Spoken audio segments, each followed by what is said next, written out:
বাংলাদেশের পুরো ইতিহাস জুড়ে যদি দেখেন, মুক্তিযুদ্ধকে সবচেয়ে বেশি ছোট করেছে আওয়ামী লীগ, শেখ মুজিব, শেখ হাসিনা, শেখ পরিবার। কী কী ছিল মুক্তিযুদ্ধের চেতনা? আমরা কেন যুদ্ধ করেছি? 70-এ একটা নির্বাচন হয়েছে, যেই নির্বাচনে আওয়ামী লীগ, পূর্ব পাকিস্তান আওয়ামী লীগ ভোটে জিতেছে।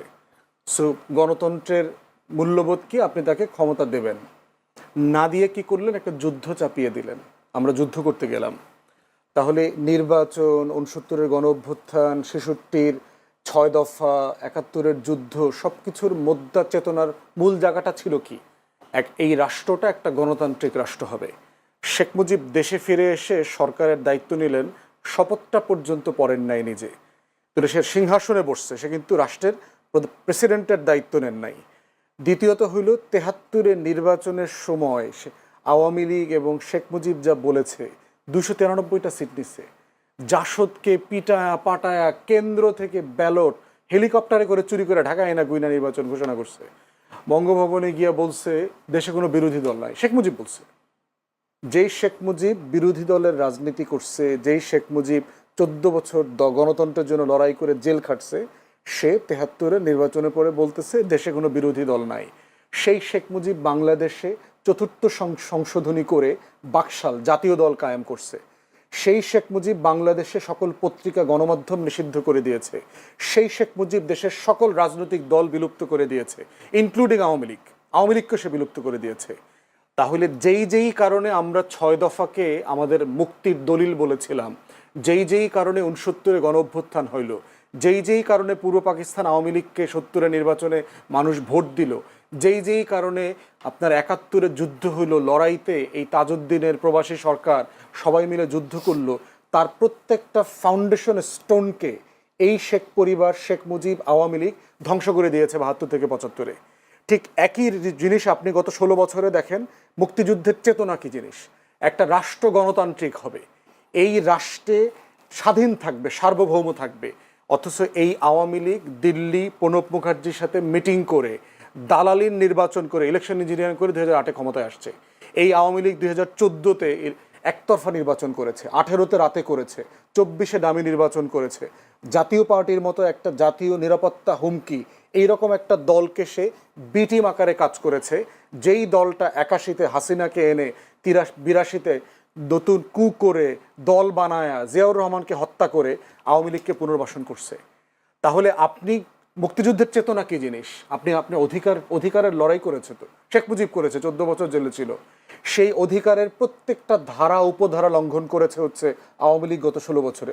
মুক্তিযুদ্ধের চেতনা কি জিনিস? মুক্তিযুদ্ধের চেতনা হচ্ছে আপনি রাষ্ট্রে অর্থনৈতিক সাম্য কায়েম করবেন, মানবিক মর্যাদা কায়েম করবেন, সামাজিক সুবিচার ইনসাফ কায়েম করবেন। দেশের প্রত্যেকটা প্রতিষ্ঠান ধ্বংস করে দিয়ে এই রাষ্ট্রে কোথায় মানবিক মর্যাদা কায়েম হয়েছিল? আমাদের ন্যূনতম মানবিক মর্যাদা ছিল যেই রাষ্ট্রের RAB, police, DB, SB, DGFI, NSI রাত 2টার সময় উঠে দেশের নাগরিককে তুলে নিয়ে যায়, 6,500 ক্রসফায়ার করেছে, হাজার হাজার লাশের এখনো দিশা নাই। সেখানে মুক্তিযুদ্ধের চেতনা মানেটা কি? মুক্তিযুদ্ধের চেতনা মানে হচ্ছে আমার রাষ্ট্রটা সবার হবে। এই মুক্তিযুদ্ধের চেতনা মানে কি 234 বিলিয়ন ডলার বিদেশে পাচার করা? এই মুক্তিযুদ্ধের গল্প বলে বলে বাংলাদেশের 80% ভুয়া মুক্তিযোদ্ধা বানাইছে, 30 লাখের গল্প বানাইছে। এই মুক্তিযুদ্ধের চেতনা নামে আমরা শহীদদের একটা তালিকা করি নাই। 6,757 জন শহীদ মুক্তিযোদ্ধা ভাতা নেয়। তাহলে শহীদের 30 লাখের গল্প কতজন আসছে? বীরঙ্গনা 504 জনের তালিকা আছে মুক্তিযোদ্ধা মন্ত্রণালয়ে। আপনি 2 লাখ বীরঙ্গনার গল্প বলেন কেন? মিথ্যাচার দিয়ে কি রাষ্ট্রাচার হয়? রাষ্ট্র তৈরি হয়? তাহলে শেখ হাসিনা গত 16 বছর মুক্তিযুদ্ধের চেতনার নামে যা করছে, ঠিক তাই ছিল 6 দফার বিপক্ষে, 71-এর যুদ্ধের বিপক্ষে, 70-এর নির্বাচনের বিপক্ষে, 69-এর গণ অভ্যুত্থানের বিপক্ষে। অতএব এই রাষ্ট্রের স্বাধীনতা সার্বভৌমত্বের সবচেয়ে বড় শত্রু হচ্ছে আওয়ামী লীগ। ফুয়াদ আরেকটা বক্তব্য বেশ ভাইরাল হয়েছে। আপনি বলেছেন মুক্তিযুদ্ধের সময় আওয়ামী লীগ বা কিংবা শেখ মুজিব কোনো যুদ্ধে অংশ নেননি। বিষয়টা একটু যদি খুলে বলতেন। একটু লম্বা টপিক, এখন আপনি এই আলোচনা ঢুকবেন কিনা বিষয়গুলো দেখেন। 25শে মার্চ যখন রাউন্ড টেবিল মিটিং ফেল করলো, সন্ধ্যার পরে ইতিমধ্যে ক্র্যাকডাউনের প্রিপারেশন চলছে। আওয়ামী লীগের নেতারা খবর পেয়ে গেছেন রাতে ক্র্যাকডাউন করবে। তাজউদ্দিন আহমেদের ডায়েরিতে পড়বেন লিখছে, তাজউদ্দিন আহমেদ 32 নম্বরে গেছে, গিয়ে বলতেছে মুজিব ভাই আমরা তো পালাইতে হবে কিছুক্ষণ পরে, তো আপনার একটা বক্তব্য, এবং সে একটা রেকর্ডার নিয়ে গেছে, কাগজ কলম নিয়ে গেছে, যে আপনি একটা বক্তব্য রেকর্ড করে দেন, আমরা তো ছিন্ন বিচ্ছিন্ন হয়ে যাব, দেশে যুদ্ধকে অর্গানাইজ করতে হলে আপনার একটা বক্তব্য লাগবে, সেটা দিতে অস্বীকার করেছে। এরপর বলছিল ঠিক আছে আপনি কাগজ কলম একটু লিখে দেন, লিখে একটু সাইন করে দেন, আমরা কি পড়বো আপনার পক্ষ থেকে, মানুষকে জানাবো, এটা প্রয়োজন আমিই পড়বো আপনার তরফ থেকে। সে বলতেছে আজকে ক্র্যাকডাউন হবে, আমি এটার বিরুদ্ধে প্রতিবাদ করে দিছি অলরেডি, এগুলো মেনে নেব না। 27 তারিখে হরতালের ডাক দিয়েছি, বাসায় গিয়ে নাকে তেল দিয়ে ঘুমা, 27 তারিখ হরতাল হবে। শেখ মুজিব 25 তারিখে পালানোর আগে সে 27 তারিখে হরতালের কর্মসূচি দিয়েছে। পালিয়েছেন বলছেন? অবশ্যই পালিয়েছে। সে ক্যান্টনমেন্টের সাথে অ্যারেঞ্জমেন্ট করেই পালাইছে। ক্যান্টনমেন্ট থেকে গাড়ি আসছে, তার সুটকেস রেডি করে দিয়েছে তার ওয়াইফ, পুরো বর্ণনা আসছে হিস্ট্রির বইগুলোতে, দেখেন সে আসতে পালায় চলে গেছে। তো এই হলো শেখ মুজিবের যুদ্ধ। পরবর্তীতে দেখেন তাজউদ্দিন আহমদের ডায়েরিতে এই কথা লেখা আছে, মুজিব ভাই আপনাকে তো কখনো বলতে পারলাম না যুদ্ধটা আমরা কিভাবে করেছি, কিভাবে অর্গানাইজ করেছি। শেখ মুজিব মুক্তিযুদ্ধের গল্প কোনোদিন 71-এর প্রবাসী সরকারকে ডেকে এনে জিজ্ঞেস করেন নাই, কোনোদিন জানতে চান নাই। বহুবার তাকে বলা হয়েছে, সে কোনোদিন মুজিবনগরে যায় নাই। তাজউদ্দিন আহমেদ বারবার রিকোয়েস্ট করছেন, বহুবার বলা হয়েছে যে আসেন মুজিব ভাই একটু আপনি বৈদ্যনাথ তলাটা দেখে আসেন, আমরা ওই পার থেকে পালায় এসে কিভাবে একটা মঞ্চ করে স্বাধীনতার ঘোষণাপত্র দিলাম, আপনাকে রাষ্ট্রপতি ঘোষণা করলাম, এটা তো আপনাকে দেখতে হবে। কোনোদিন যায় নাই সে সেখানে। অতএব সেই বাস্তবতায় দেখতে হবে যুদ্ধটা কারা অর্গানাইজ করছে। যুদ্ধ অবশ্যই তাজউদ্দিন আহমদের নেতৃত্বে, বাকি যারা পালিয়ে গেছেন ভারতের সহায়তায়, এবং এই ব্যাপারে দ্বিমত আছে যে আমাদের প্রবাসী সরকার করাটা ভারতে ঠিক হয়েছে কিনা। সেক্টর কমান্ডাররা কিন্তু রাজি ছিলেন। ফুয়াদ একজন রাজনীতিবিদ হিসাবে যে বঙ্গবন্ধুকে নিয়ে যেগুলো বলছেন এগুলো খুবই শিশু সুলভ কথাবার্তা, যে বঙ্গবন্ধু স্বাধীনতা চান নাই, যে লোক জীবনের সিংহভাগ কাটিয়ে দিলেন এই দেশকে স্বাধীন করার জন্য, তিনি স্বাধীনতা চান নাই, উনি ওই রাতে পালিয়ে গেছেন। ওই রাতে উনি খুব ভালো করেই জানেন যে আর্মিরা কাকে চায়, আর্মিরা যদি উনাকে না পায় এদেশে কেমন ম্যাসাকার করবে, ওনার বলা বহুবার বলেছেন। আমি তাদের আমাকে করেছে বলছে আমাকে ওরা ওদের টার্গেট, আমি যখন ধরা পড়বো তখন আর বিষয় না। আর উনি যদি পালিয়ে যেতেন তাহলে পাকিস্তান এই ন্যারেটিভ তৈরি করতে যে দেখো ভারত এটা করছে, ভারত থেকে আমাদের এই হচ্ছে মুজিব হচ্ছে ভারতের চর, এইভাবে যেটা এখনো এরাও বলে মুজিব হচ্ছে ভারতের চর, এভাবে এরা এখনো মানে দুঃখে ফেটে যায়, ওদের কলজা ফেটে যায় যে কীভাবে এই সোনার পাকিস্তান থেকে আমরা পাকিস্তান থেকে আমরা আলাদা হয়ে গেলাম। সে এদের এই এরা এই যে যারা 2.0 স্বাধীনতা, তো এইটা নিয়ে নতুন করে কিছু বলার নাই। শুধু আমি একটা সংশোধনী দিতে চাই ওয়াদকে নিজে জানার জন্য। এই যে 71 এই যে 25শে মার্চের রাতে বঙ্গবন্ধু যে স্বাধীনতার ঘোষণা দিয়েছেন সেটা আমার ফ্যামিলি সাক্ষী, অন্য কেউ না। আমার চাচা উনি চিটং ছাত্রলীগের নেতা বখতিয়ার উদ্দিন চৌধুরী, উনার নেতা হচ্ছেন জহুর আহমেদ চৌধুরী। রাত 12টার পরে তারা মাইকিং করেছেন রিক্সা নিয়ে, বলে যে তোমরা যাও বঙ্গবন্ধু স্বাধীনতা ঘোষণা করেছে। এটা রাত 12টার পরে এটা তারা সারা চিটং শহরে মাইকিং করেছে, বঙ্গবন্ধু স্বাধীনতার ঘোষণা দিয়েছেন। এখন এটা কিভাবে দিয়েছেন, এটি ওহি থেকে পাইছেন না পাইছেন সেগুলো আমি জানি না, বাট উনি দিয়েছেন। এবং পরের দিনের ইন্টারন্যাশনাল পত্রিকাগুলোতে বঙ্গবন্ধু স্বাধীনতা ঘোষণা দিয়েছেন, এগুলো তো আছে, এগুলো তো ডকুমেন্টেড, এগুলো নিয়ে তর্ক করার সময় ব্যয় করা। তাজউদ্দিন আহমেদের ডায়েরি তো তাজউদ্দিনের ডায়েরি কি না আছে, কে কীভাবে প্রকাশ করছে, তাজউদ্দিনের কি, সেটা নিয়ে আমি করবো না। আমি যেগুলো আমি দেখছি আমারগুলো আমি দেখছি, আমি আমারগুলো বলতেছি, আমার ব্যক্তিগত অভিজ্ঞতা থেকে বলছি, আমার সংবাদপত্রের ইতিহাস থেকে বলছি। কার ডায়েরিতে কে কী গল্প লিখলো সেটাতে আমি যাচ্ছি না।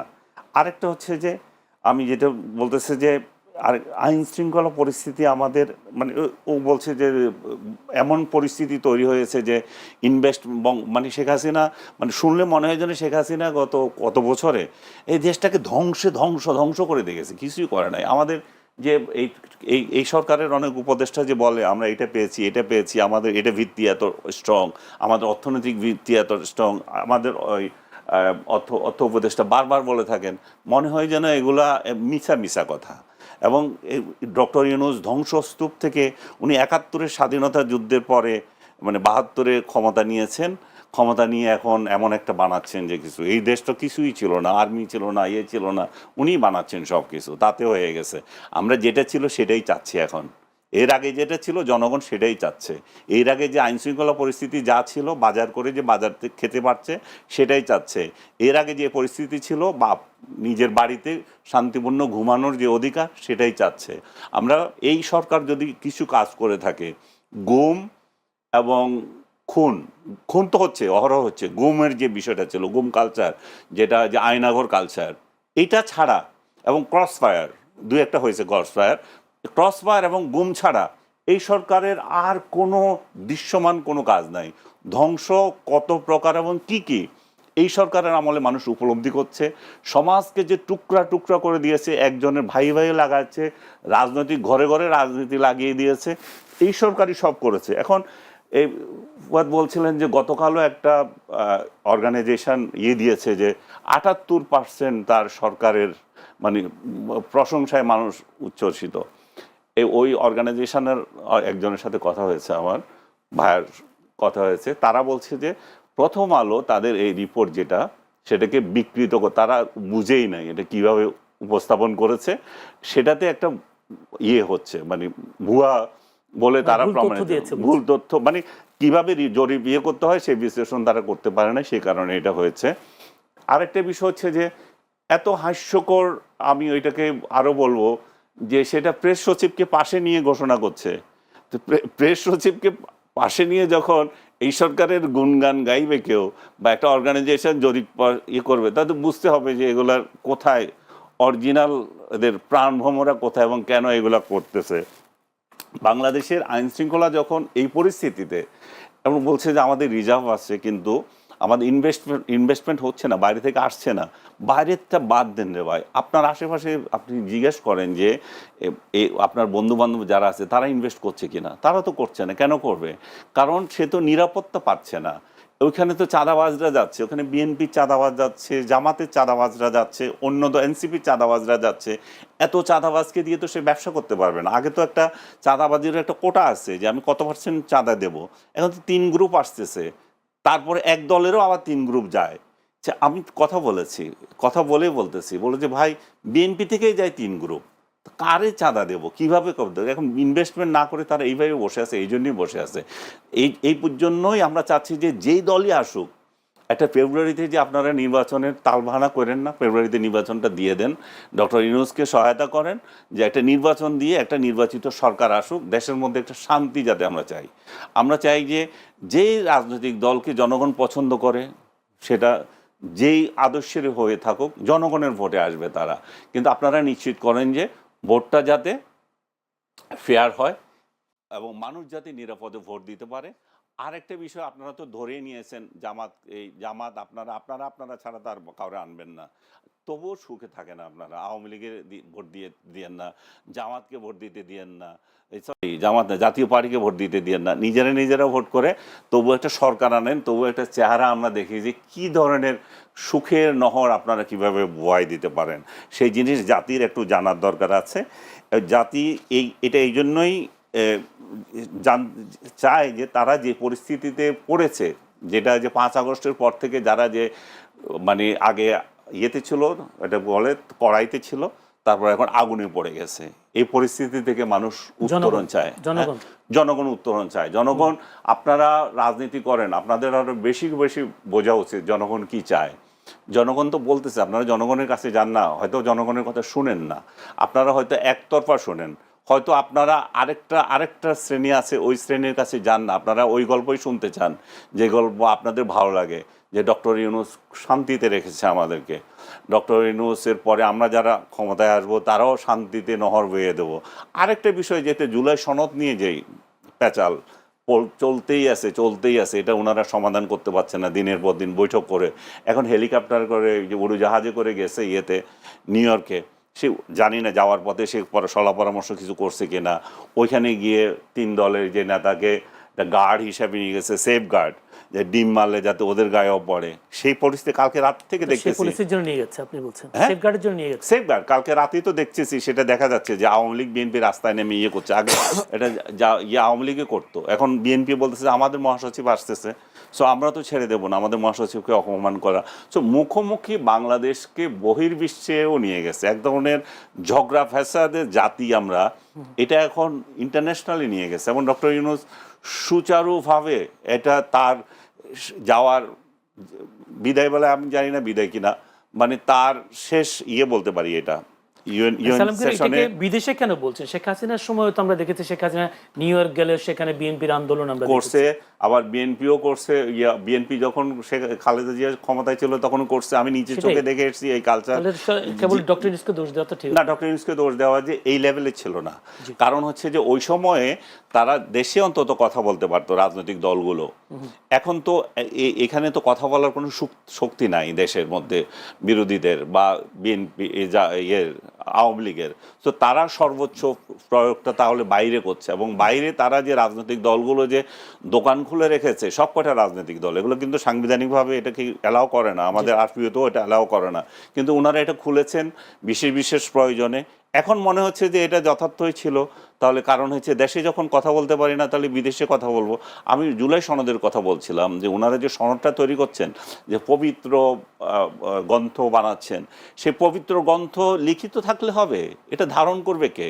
এই চোর বাটপার যদি একই রকম থাকে, যদি এই কর্তৃত্ববাদী শাসন একই রকম থাকে, যদি আমাদের মেন্টালিটি এটা থাকে যে বিরুদ্ধ মত কেন আছে, তাকে কেন জেলে ধরা হয় না, তাকে কেন মারা হয় না, তো তাহলে এই পবিত্র বাণীগুলো তো দরকার নাই, এগুলো সব আবর্জনা হয়ে থাকবে। ধন্যবাদ আনিস আলমকে। ব্যারিস্টার আসাদুজ্জামান ফুয়াদ, একটি অভিযোগ তিনি করেছেন, বিগত আওয়ামী লীগ সরকারের আমলে শান্তিপূর্ণ ঘুমের অধিকার ছিল, নিত্য প্রয়োজনীয় পণ্য জনগণের সহনীয় পর্যায়ে ছিল। কি বলবেন?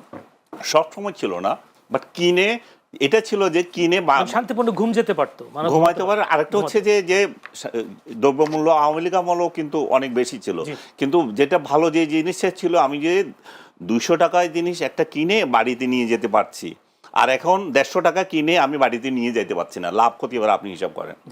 যদি একটু প্রথম কথা হচ্ছে, আনিস ভাইকে শুরুতে যেটা জিজ্ঞেস করেছি, এটা উনি 2 মিনিট হুমকি আকারে নিয়েছেন। আমি যেটা বলেছি যে আপনি দ্বিমত প্রকাশ করার কারণে আপনাকে কেউ হুমকি দিচ্ছে কিনা এটা আমি জানতে চাই, কারণ এটা আমিও প্রতিবাদ করব।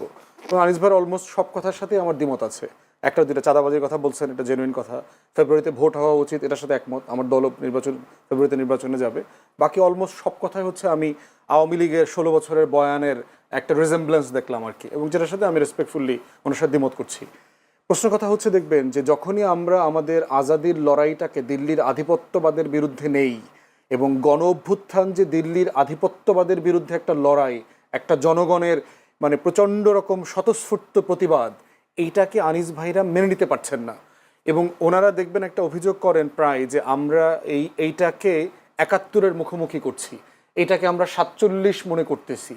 আপনি আপনি ইন্টারভিউ করেন না? আমি তো গ্রামে গত 1 সপ্তাহ গ্রামে কাটায় আসলাম, আমাদের গ্রামে যাওয়ার জন্য বলছে, কারেক্ট অ্যাডভাইস, রেগুলার যাচ্ছি, এবং ওনাদের থেকে গ্রামে গঞ্জের সাধারণ মানুষ চরে টরে গিয়ে টিয়ে সব জায়গাতে কথাবার্তা বলছি। গ্রামের মানুষদের ভিতরে কি আসলে এই জিনিসগুলো এইভাবে কাজ করে? এভাবে কাজ করে না তো। ওনারা বাংলাদেশকে এইভাবে দেখে না। আওয়ামী লীগের চোখ দিয়ে বাংলাদেশকে যেভাবে দেখা হচ্ছে, দেশের মানুষ বাংলাদেশকে এইভাবে দেখেন না। অতএব সেই জায়গাতে দিল্লির আধিপত্যবাদের বিরুদ্ধে লড়াইয়ের কথা বললেই 71-কে ছোট করা হয়। শেখ মুজিবের গ্লোরিয়াস পিরিয়ডের কথা তো বললাম, 14 বছর গণতন্ত্রের জন্য লড়াই করেছেন, কিন্তু উনি শেষের জীবনের যে 3.5 বছর যা করেছেন, হিস্টোরিক্যাল রেকর্ড, যে উনি তো এগুলো করেছেন। এখন প্রশ্ন হচ্ছে, তাহলে কি ওনার আগের মহত্ব শেষ হয়ে গেছে? না, আগের মহত্ব আগের জায়গাতে আছে, কিন্তু শেষে যা ক্ষতি করেছেন রাষ্ট্রের, সেটাও আমাকে বলতে হবে। রাষ্ট্রের দায়টা এরকম, কারণ কোনো রাজনৈতিক নেতাকে আমরা নবী মনে করি না। আপনি তার প্রশংসা করছেন, কিন্তু তার স্বাধীনতায় সে অবদান সেটাই স্বীকার করেন না। তার কি বাকিগুলো কি দরকার নাই? অবদান হচ্ছে যে এটা তো ফ্যাক্টস। আমি তো বইয়ের রেফারেন্স দিলাম, মুক্তিযুদ্ধের প্রধান মানে সংগঠক তাজউদ্দিন আহমেদের লেখা থেকে বললাম। এখন তার লেখা যদি আপনার যাত্রার ডায়েরি মনে হয়, আপনি ছোটবেলায় আপনার চাচার কাছ থেকে কি শুনেছেন, এটা বেশি গুরুত্বপূর্ণ মনে হয়, that's for the listeners and the viewers too. ধন্যবাদ।